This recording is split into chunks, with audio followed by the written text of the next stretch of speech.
So over the last couple days, it feels like most of the gaming sphere has been focusing on that PlayStation 5 Pro, and I think rightfully so. There's a lot to speculate on whether that be good or bad. Of course, we talked about it yesterday. If you missed it, do make sure to check that video out. But beyond that, Xbox, they've quietly had a string of good news as well.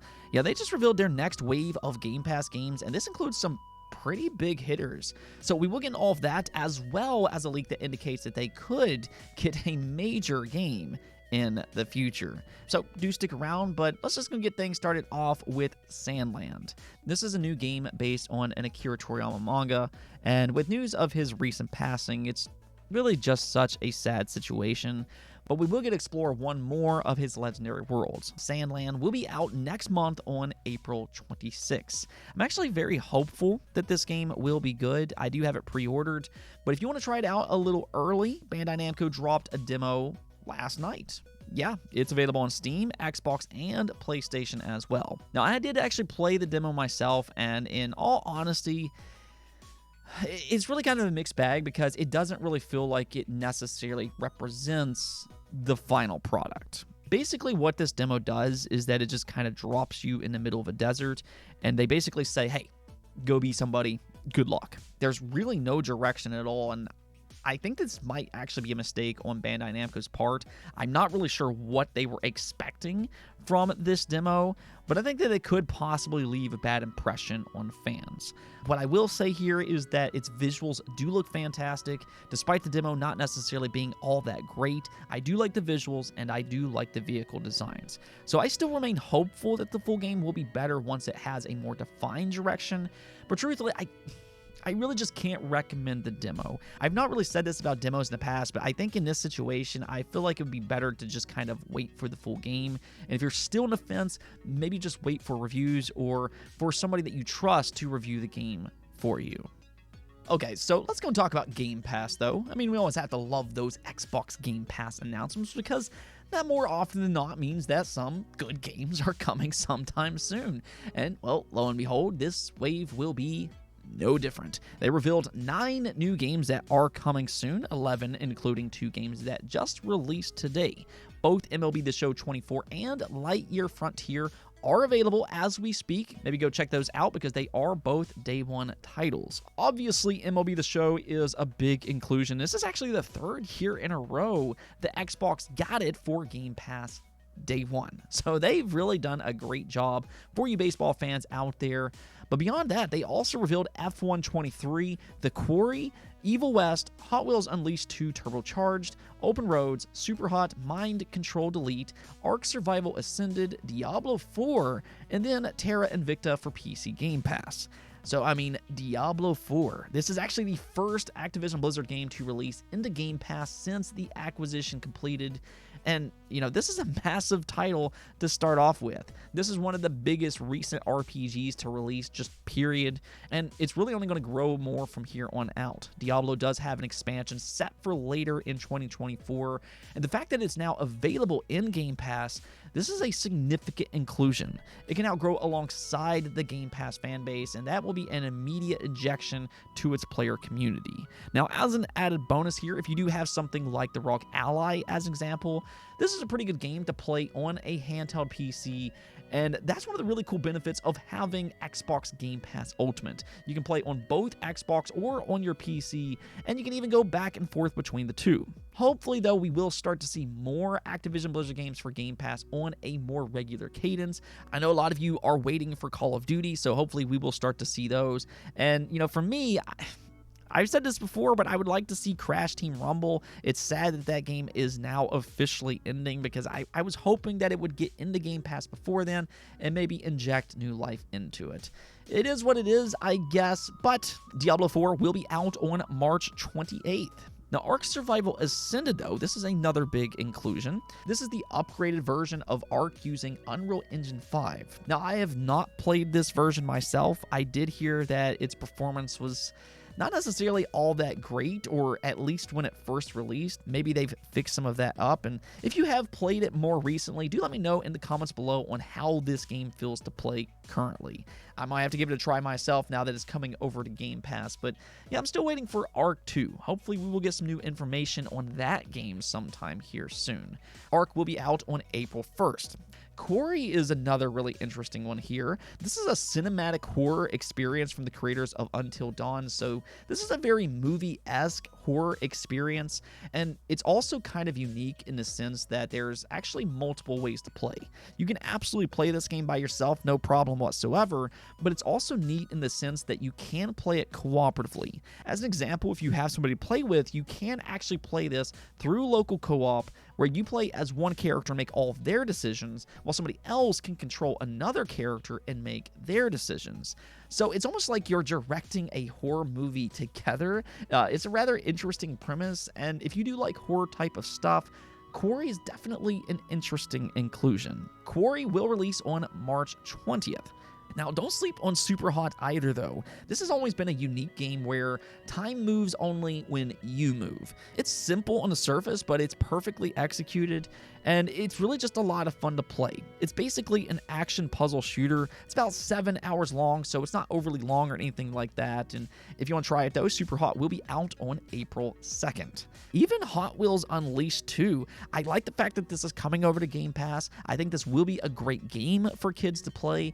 I've talked about this before, but that's always something that I love to see in Game Pass. Anybody who has kids, it's great to see these more family-friendly games included, and I mean, who doesn't like Hot Wheels? I loved this stuff when I was a kid, and just kind of seeing how technology has evolved over the years, it's really cool to see something like this as a video game now, and I think it is a pretty cool inclusion for kids. It will be out on March 28th.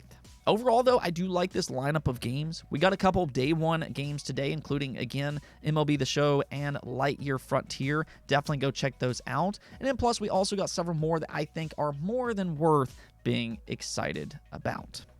Now, that's not the only big news for Xbox, though, and this also includes, interestingly, the Switch 2. Yeah, you Nintendo fans out there might want to go and perk your ears up, because it's starting to sound like their launch year could be quite interesting if you like Atlas RPGs. So this all started off with Nate the Hate talking with Spawnwave, and essentially he said on air that from his understanding that Persona 6 will come to Xbox as well as PlayStation. Now, he did say that he was unsure if this was going to be day and date with the PlayStation version, but just considering recent releases, and it does kind of seem like Xbox has made some kind of deal with Atlas and their Persona titles. Pretty much every recent Persona release has launched directly into Xbox Game Pass. I'm not saying that's going to happen with Persona 6 or anything like that, but the easy conclusion here to make is that yes, Persona 6 will more than likely come to both platforms, including actually PC as well, day one. I mean, if you look at Atlas and Sega over the last so many years, really, they've kind of made it a point to go completely multi-platform when possible. And that's really the other big part to this story.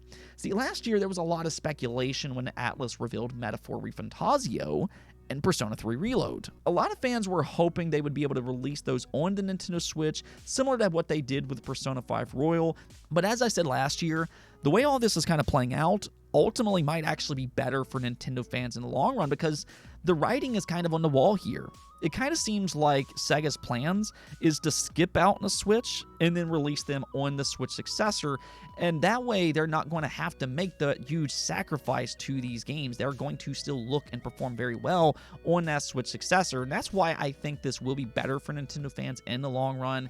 But the thing about all of this is that has since leaked out online by the prominent Atlas leaker Midori, and they are at it once again. Not only did they say that both Persona 3 Reload and ReFantazio will be heading over to the Switch 2 in the future, but now they're also saying that this new information about Persona 6 on the Xbox is indeed correct, and they added to that by saying multiple platforms too. Now, somebody even asked Midori if they're referring to the Switch 2, and they simply responded, yes. So, there you go. It is starting to look like Atlas and Sega will be a huge partner for the first year of the Switch 2 with games like Persona 3 Reload, Metaphor Refantasio, and depending on if Persona 6 launches next year, as a lot of people are predicting, it is a potential launch window title as well. I think that already would make the Switch 2 launch year rather enticing. I've said this before, but I prefer playing JRPGs on handhelds, and with all three of these games possibly coming over to the Switch 2, that's three very attractive titles. Now, one last thing that we're going to talk about today is the PlayStation VR 2. Reportedly, it is in a very peculiar predicament, and honestly, I can't really say that I'm all that surprised by this news, but it is still something that I was hoping wouldn't happen. Unfortunately, though, what's happening here is that the PSVR 2 struggles have basically reached a peak, and reportedly their inventory is starting to pile up because it's just not selling at the pace that they were necessarily hoping for. Now, this doesn't mean the PSVR 2 is being discontinued. I will say that its future is a little bit more murky now, but for the time being, what we do know from this report is that the production has stopped at least until they can clear up some of their inventory. After that, we'll kind of see what happens, but Sony did recently announce that they do have plans to allow PlayStation VR 2 headsets to play PC games, and we'll see if they can maybe push some units that way. PC is much more VR ready than PlayStation, and honestly, I feel like this should have been a selling point from day one, a headset that can play both PlayStation VR games as well as PC VR games. That is much more enticing than what they currently offer with the PSVR 2.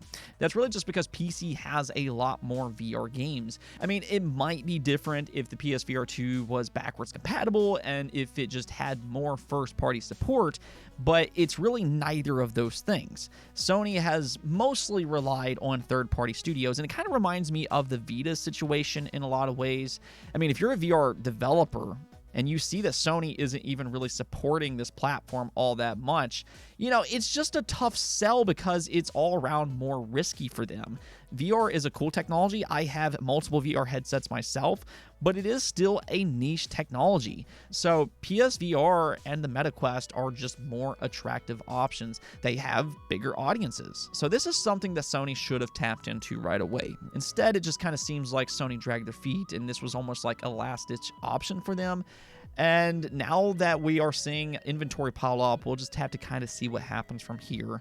My guess is that we will see some pretty steep discounts for the PSVR 2 in the near future. Maybe they'll get some units out that way. But whatever happens, I really just kind of hope that Team Asobi is working on a traditional game. Astrobot on the PlayStation VR was an absolutely amazing game. I still think that's one of the best VR games out there. But Astro's Playroom, and we saw that in the PlayStation 5, and it was really just as good. So I really just want to see Team Asobi succeed. I know they can make a great VR title, but with the PSVR 2 struggling the way it is, I would just prefer them make a traditional game and get more recognition. So whatever helps them succeed, that's what I hope to see. But yeah, it's definitely a very peculiar situation again for the PSVR 2. Anyways, though, that's going to be it for this episode. I think you Xbox and Nintendo fans out there are having a pretty good day, all things considered.